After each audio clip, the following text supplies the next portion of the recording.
lately, it's as if we all have culture shock, all of us at once. Something about this moment feels much like the experience of moving to an unfamiliar place. Becoming oriented, fluent, is slow, curious, confusing. Those bleak and isolated years may be waning, but their effects reverberate in ways that are subtle or staggering by turns. Mostly, the impacts are vivid in how we feel and think, how we are with each other. I see it keenly in the youth, in the elders. Then in a flash of recognition, I see I have changed.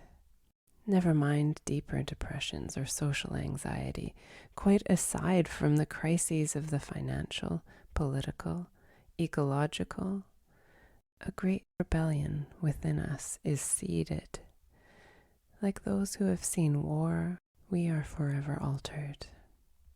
But let us be clear, as traumatic as it was to go into isolation, as shaken as we were to confront the meaninglessness of so much of our previous productivity, as difficult as it is to navigate through the state we are in now, we are transforming because what we want is something quite remarkably different.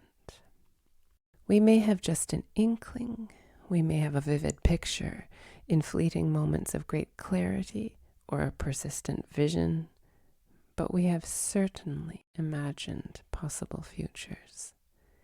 These multiple and converging crises feel almost ludicrous in their confirmation that everything must change, and indeed is changing rapidly.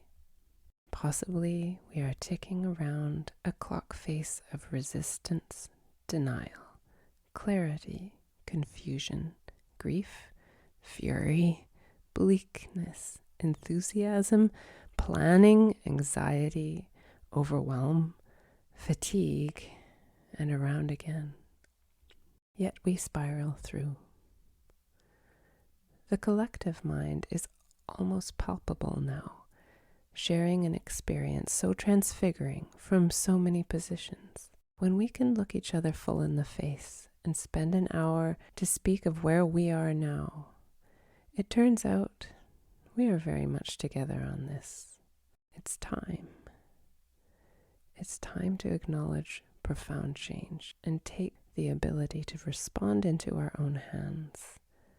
Looking to power for a response equal to the moment has proved that the power we have is in our connection to each other, in community, in friendship, in a sense of belonging to something far greater than us that indwells us.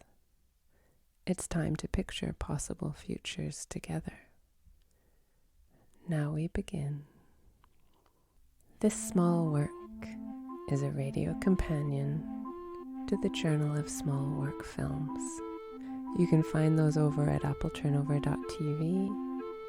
Find out more about my new writing project, The Letters, a subscription newsletter about possible futures and how we live at patreon.com/appleturnover.